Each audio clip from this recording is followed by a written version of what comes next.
YCP నాయకులకు ప్రజలంటే గౌరవం లేదని, వారిని గొర్రెల మందలా భావిస్తున్నారని అంబటి రాంబాబు మరోసారి నిరూపించారు.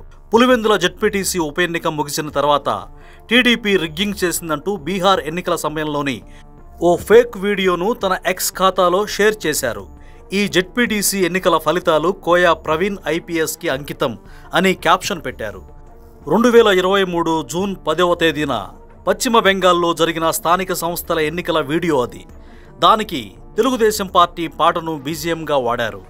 చంద్రబాబు పాలనపై తప్పుడు ప్రచారం చేయబోయి చివరకు ఆ వీడియోతోనే ఆయన పరువు మర్యాద పోగొట్టుకున్నారు.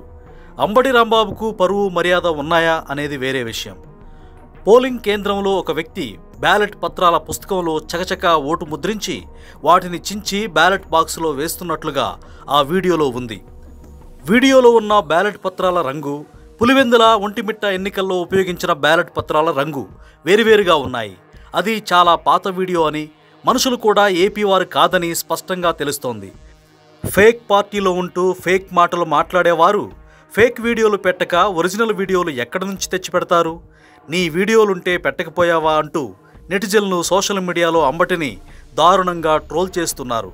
తమపై ప్రజల్లో ఎంత వ్యతిరేకత ఉందో గ్రహించకుండా చంద్రబాబు పాలనపై ప్రజలను తప్పుదోవ పట్టించేందుకు, ఫేక్ ప్రచారం చేసేందుకు వైసీపీ నాయకులు ఎటువంటి నీచానికైనా దిగజారుతారనే దానికి అంబటి రాంబాబు షేర్ చేసిన ఫేక్ వీడియో సంఘటనే నిదర్శనం.